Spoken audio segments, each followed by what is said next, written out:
नमस्ते विद्यार्थी मित्रों, विषय हिंदी और आज का हमारा अभ्यास का टॉपिक है व्याकरण, जिनका नाम है प्रत्यय। तो प्रत्यय क्या है, उनकी समझ यहाँ पर हम देखेंगे। तो हिंदी भाषा में शब्द निर्माण की अनेक रीत है, जिनमें एक रीत यह है कि शब्द के अंत में या तो पूर्व में कुछ ऐसे शब्दांश जोड़े जाते हैं और उनसे दोनों को मिलाकर एक नया शब्द बनाया जाता है। परंतु शब्द के अंत में और पूर्व में लगने वाले ऐसे शब्दांश को हम उपसर्ग और प्रत्यय के नाम से जानते हैं। तो दूसरी बात यह है कि आप कोई भी परीक्षा की तैयारी करते हैं, पढ़ाई करते हैं तब भी या तो पढ़ाई करने के बाद भी, तो यह उपसर्ग और प्रत्यय दोनों हमारे लिए उतने ही महत्वपूर्ण है। बात करते हैं प्रत्यय की। तो व्याकरण का यह एक ऐसा टॉपिक है जो प्रत्यय किसी मूल शब्द के अंत में जोड़कर नए शब्द का निर्माण कर सकते हैं। तो प्रत्यय क्या है? प्रत्यय दो शब्दों से बना है, प्रति और अय। प्रति का अर्थ क्या होता है? साथ में, परंतु कहाँ? बाद में। और अय का अर्थ होता है चलने वाला। तो प्रत्यय शब्द का अर्थ बना है कि साथ में चलने वाला, परंतु कहाँ पर? बाद में लगकर। किसी शब्द के बाद में ऐसे प्रत्यय जोड़कर नए शब्द का निर्माण कर सकते हैं। यह दोनों अक्षर समूहों से प्रत्यय शब्द बना है। अब बात करते हैं प्रत्यय की व्याख्या की। तो प्रत्यय क्या है? तो प्रत्यय है जो शब्दांश किसी मूल शब्द के अंत में जुड़कर नए शब्द का निर्माण करते हैं। यही बात खास याद रखनी है। प्रत्यय कहाँ पर लगते हैं? तो वे किसी मूल शब्द के अंत में जुड़े जाते हैं। तो दूसरी बात यह है कि उपसर्ग कहाँ लगते हैं? तो उपसर्ग हमेशा मूल शब्द के पहले लगते हैं और प्रत्यय किसी मूल शब्द के अंत में जोड़े जाते हैं। यह दोनों बात एक दूसरे के भेद को बताती है। अब बात करते हैं कि जुड़कर नए शब्द का निर्माण करते हैं और उसके अर्थ में परिवर्तन भी लाते हैं, जिन्हें हम प्रत्यय कहते हैं। ऐसे छोटे छोटे शब्दांश किसी शब्द के अंत में जोड़कर दोनों को मिलाकर जो नया शब्द बना है, उस शब्दांश को प्रत्यय के रूप में हम लोग जानते हैं। शब्द निर्माण के लिए शब्दों के अंत में कुछ शब्दांश जोड़े जाते हैं, वे ही प्रत्यय कहलाते हैं। क्या होते हैं? शब्द का नया निर्माण करना है तो उनके अंत में कुछ ऐसे छोटे शब्दांश जोड़े जाएंगे, उसी शब्दांश को हम प्रत्यय कहते हैं। एक उदाहरण आपके सामने है कि भला शब्द है, उनका अपना कोई ना कोई अर्थ होता है, आप जानते हैं। तो अब हम क्या करेंगे? एक और नए शब्द का निर्माण करना है। भला शब्द तो है जिनका कोई ना कोई अर्थ है, तो उनके अंत में यानी उनके बाद आई शब्द को हम जोड़ देंगे, तो दोनों को मिलाकर जो नया शब्द बना है वे हमारा हो गया भलाई। तो यह हमें नया शब्द मिला। परंतु बात यह याद रखनी है कि हम जो प्रत्यय किसी शब्द के अंत में लगाते हैं तो उस शब्द का कोई ना कोई अर्थ होता है, तो ही हम नए शब्द का निर्माण कर सकते हैं। और यह बात याद रखनी है कि जिस शब्द के हम साथ शब्दांश जोड़ते हैं, प्रत्यय जोड़ते हैं, तो वे कहाँ पर लगते हैं? प्रत्यय उस शब्द के अंत में जोड़ते हैं और दोनों को मिलाकर क्या होता है? नए शब्द का निर्माण करते हैं। और जो नया शब्द बनाते हैं उनका भी कोई ना कोई अर्थ होना चाहिए। अब आगे हम बात करते हैं कि उनकी विशेषताओं की। तो यह विशेषता सिर्फ हमारी समझ के लिए है, परीक्षा में हमें कोई ऐसी विशेषता पूछी नहीं जाती है। परंतु यदि हम व्याकरण का इस टॉपिक समझ रहे हैं तो उनको उनके पूरे रूप के आधार पर समझें, उनके स्वरूप के आधार पर समझें, तो उनकी विशेषताएं हैं वे हमारे लिए शब्द में से प्रत्यय अलग करने के लिए सरल होती है। तो उनकी विशेषताएं कौन कौन सी है? तो प्रत्यय क्या है? तो वे लघुतम शब्दांश है। उनकी दूसरी विशेषता क्या है? प्रत्यय किसी शब्द के बाद में जुड़े जाते हैं। यह बात हमें खास याद रखनी है। सूचना हम देखेंगे, सूचना के आधार पर हमें कार्य करना है। तो पहले हम देख लेंगे कि प्रत्यय अलग करना है कि उपसर्ग। यदि उपसर्ग अलग करना है तो वे तो शब्द के पूर्व में लगते हैं, परंतु यदि प्रत्यय है तो वे कहाँ लगते हैं? शब्द के अंत में जोड़े जाते हैं। तीसरी विशेषता है कि प्रत्यय अविकारी शब्दांश होते हैं, जिनका वचन लिंग परिवर्तन करने पर भी कोई बदलाव नहीं होता, इसलिए वे क्या होते हैं? अविकारी होते हैं। और प्रत्यय ऐसे होते हैं कि जिनका कई मायने अपना कोई स्वतंत्र अर्थ भी नहीं होता है। फिर बात यह है कि कभी कभी मात्रा में बदलाव आता है। यदि हम ऐसे प्रत्यय जोड़ेंगे तो जो नया शब्द बनेगा उनमें मात्रा में क्या होता है? बदलाव आता है। और प्रत्यय जोड़ने से अर्थ में परिवर्तन भी आ जाता है। प्रत्यय जोड़ने पर जो नया शब्द बनेगा उनका अर्थ भी परिवर्तित हो जाएगा और उन नए शब्द में उनकी मात्रा में भी कहीं कहीं हमें बदलाव दिखाई देता है। ज़्यादातर भाववाचक संज्ञा या विशेषण बनाने के लिए ऐसे प्रत्यय का प्रयोग किया जाता है। हम देखेंगे कि यह भाववाचक हमारी संज्ञा है तो विशेषण है, कि वे किसी शब्द की क्या करते हैं, विशेषता बताते हैं, तो उनको बनाने के लिए ही ऐसे प्रत्यय का प्रयोग किया जाता है। आगे हम देखें तो किसी शब्द में प्रत्यय लगाने पर शब्द का अर्थ बनना चाहिए। हमने यह उपसर्ग टॉपिक समझा था, उनमें भी यह विशेषता समझी थी। और भी एक बार यहाँ समझ लेते हैं। यह याद रखने की विशेषता है कि आप जब भी किसी शब्द में प्रत्यय लगाते हैं तो उस शब्द का कोई ना कोई अर्थ होना चाहिए, और उन दोनों को मिलाकर जो नया शब्द बना है उनका भी अपना एक अर्थ बनना चाहिए। तो दूसरी बात यह कि जब भी आप उस शब्द से किसी प्रत्यय को अलग कर रहे हैं तो अलग किए हुए जो शब्द होगा उनका भी अपना अर्थ बना रहना चाहिए।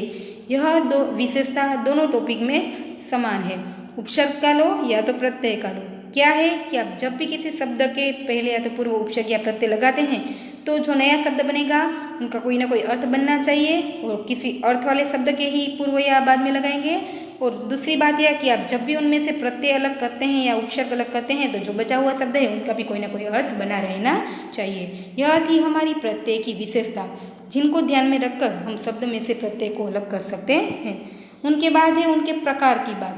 तो प्रकार के रूप में हम देखें तो संस्कृत, हिंदी और विदेशी, इन तीनों प्रत्यय के आधारित हम नए शब्द का निर्माण कर सकते हैं। परंतु हिंदी में हम देखें तो कृत प्रत्यय और तद्धित प्रत्यय दो प्रकार के आधारित नए शब्द का निर्माण कर सकते हैं। और वे कौन कौन से उपसर्ग है यानी कौन कौन से प्रत्यय है, तो यहाँ हम प्रत्यय के प्रकार देखें तो दो है, कृत प्रत्यय और तद्धित प्रत्यय। वे किस प्रकार कार्य करते हैं तो वे हम आगे देखते हैं कि कृत प्रत्यय क्या है। तो उनकी एक व्याख्या है, जो हम उनको समझ लें तो यह बहुत ही आसान हो जाएगा। कृत प्रत्यय क्या होते हैं, तो जो प्रत्यय किसी क्रिया के अंत में जोड़े जाते हैं। क्रिया क्या है, कोई भी कार्य करते हैं हम, बोलना, खाना, पीना, घूमना, बैठना, चलना, यह क्या है, कोई ना कोई हमारा कार्य है, तो इन्हें हम क्रिया के रूप में जानते हैं। तो जो प्रत्यय किसी क्रिया के अंत में जोड़े जाते हैं उन्हें कृत प्रत्यय कहलाते हैं। समझ गए आप, किसी क्रिया के अंत में जो ऐसे प्रत्यय जोड़े जाते हैं और उन्हें हम क्या कहते हैं, कृत प्रत्यय कहते हैं। तो वे कौन कौन से प्रत्यय हैं जो आपके सामने यहाँ पर दिए गए हैं, अक, आक, आड़ी, आऊ, आलू, एरा, आ, आओ, आहट, वाला, आका, आप, क, ये सभी कृत प्रत्यय हैं जो किसी न किसी क्रिया के अंत में लगते हैं, और उनसे जो नया शब्द बना है वे हमारा क्या होगा, प्रत्यय से, यानी प्रत्यय से बना हुआ नया शब्द होगा। तो ये सभी प्रत्यय हैं जो किसी न किसी क्रिया के अंत में जोड़े जाते हैं और वे क्या होते हैं, कृत प्रत्यय कहलाते हैं। यहाँ हम एक उदाहरण देखें तो चढ़ शब्द है, वे हमारी क्रिया है, चढ़ना, ठीक है, कोई ना कोई। तो उनके बाद उनके अंत में हमने आई प्रत्यय जोड़ दिया, तो उन दोनों से हमारा नया शब्द बना है चढ़ाई, जो कोई ना कोई हमारी क्रिया बताता है। फिर है बैठ यानी बैठना, तो उनके बाद हमने क्या लगाया, क प्रत्यय लगा दिया, तो नया शब्द कौन सा बना, बैठक। तो इस प्रकार हम देखें कि कृत प्रत्यय किसे कहते हैं, तो वे कुछ ऐसे प्रत्यय होते हैं जो किसी क्रिया के अंत में जोड़े जाते हैं, और जो नया शब्द बनेगा वे हमारा कृदंत कहलाएगा, और उन्हें हम कृत प्रत्यय के नाम से भी जानते हैं। और वे कौन कौन से हैं जो आपके सामने यहाँ पर दिए गए हैं, जिनको आपको खास याद रखना है।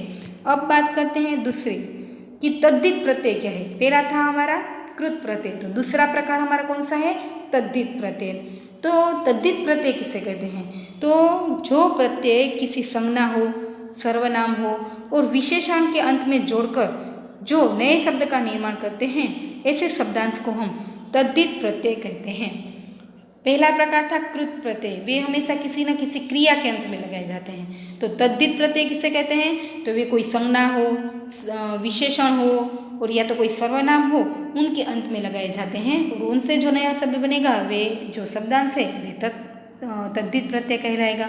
तो वे कौन कौन से तद्धित प्रत्यय है जो आपके सामने यहाँ दिए गए हैं, जिनको आपको याद रखना है, आर, कार, हारा, आपा, ई, या, एरा, आलू, इला, मान, इय, टा, घर, पन, वाला, आहट, इक, वान, आ, आइन, इन, नी, आनी, य, त्व, अन, इत, इका, आवट, ये सभी तद्धित प्रत्यय हैं जो किसी न किसी संज्ञा के अंत में, विशेषण के अंत में या तो सर्वनाम के अंत में जोड़कर नए शब्द का निर्माण करेंगे।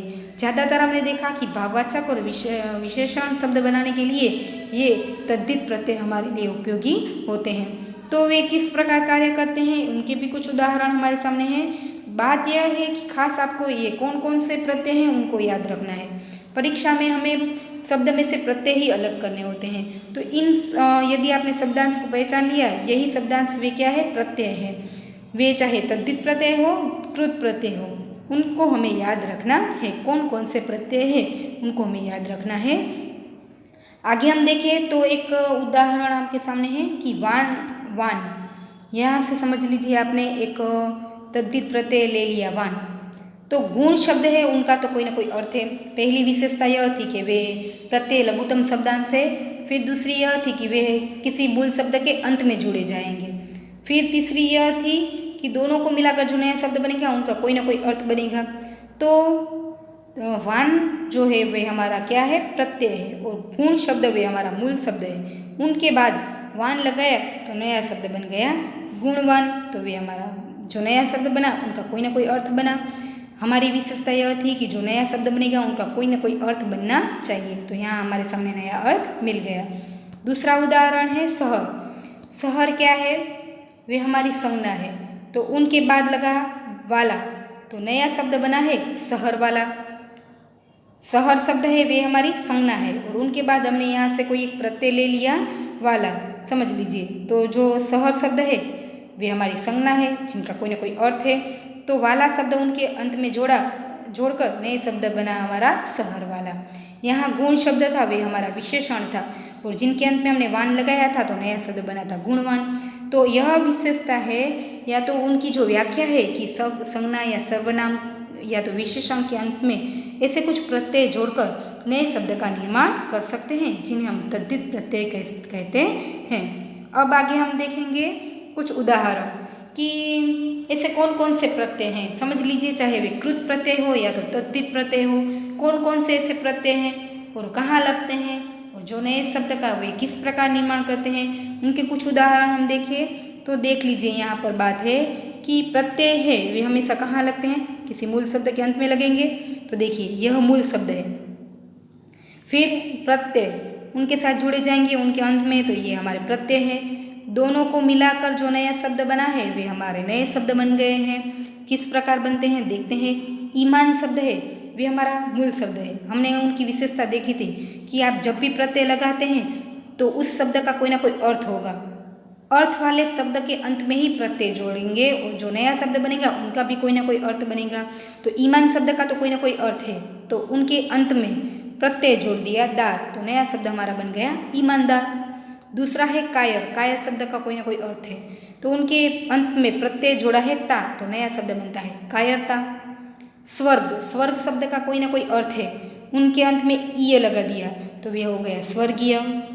स्वार्थ शब्द है, उनका भी कोई अर्थ है, तो ऐसे शब्द के अंत में कुछ ऐसे शब्दांश जोड़े हैं जिन्हें हम प्रत्यय कहते हैं, तो नया शब्द उन दोनों को मिलाकर बना है स्वार्थी। तो चाहे वह कृत प्रत्यय हो चाहे तद्धित प्रत्यय हो, प्रत्यय कौन कौन से हैं, वे कहाँ लगते हैं, और उनसे किस प्रकार शब्द का निर्माण कर सकते हैं, और जो नए शब्द का निर्माण हुआ है उनका भी किस प्रकार अर्थ बनता है, उनके अर्थ में किस प्रकार परिवर्तन हो गया है, या तो उन परिवर्तन करने पर कभी कभी उनकी मात्रा में किस प्रकार बदलाव आते हैं, उनको ही हमें यहाँ पर याद रखना है। वे हम किस प्रकार समझे, उनके प्रकार, उनकी विशेषताएं, उनकी व्याख्या के आधार पर आधारित हमने उनकी समझ प्राप्त की है। फिर उनके बाद है चित्र। चित्र का तो कोई ना कोई अर्थ है, तो उनके बाद अंत में हमने प्रत्यय लगाया है कार, तो नया शब्द बन गया चित्रकार। फिर है भिख। उनके बाद लगाया है आरी, तो नया शब्द बना है हमारा भिखारी। धुंधला। धुंधला शब्द का कोई ना कोई अर्थ है, तो उनके बाद हमने लगाया है पन, तो नया शब्द बना है हमारा धुंधलापन। मूल्य का भी कोई ना कोई अर्थ है, तो उनके अंत में हमने वान प्रत्यय लगाया, नया शब्द बना है मूल्यवान। ऐसे प्रत्यय जोड़कर हम कई प्रकार के नए शब्द का निर्माण कर सकते हैं। ये सभी हमारे प्रत्यय हैं जो किसी शब्द के अंत में जुड़े हैं, और उनसे हम नए शब्द का निर्माण करते हैं। फिर है पंच। उनके बाद लगा है आयत, दोनों को मिलाकर नया शब्द बना है पंचायत। रोशन शब्द है, उनके अंत में हमने ई प्रत्यय लगाया तो नया शब्द बना रोशनी। गुण के अंत में हमने ईत प्रत्यय लगाया तो नया शब्द बना है गुणात्मक। हमने देखा कि उनकी मात्रा में कभी न कभी बदलाव होगा। गुण शब्द है, यहाँ पर बन गया गुणा, और इत प्रत्यय जोड़ने से बना गुणात्मक। फिर है व्यक्ति और त्व, तो नया शब्द है व्यक्तित्व। सनसन, तो उनके बाद प्रत्यय लगा है आहट, तो नया शब्द बन गया सनसनाहट।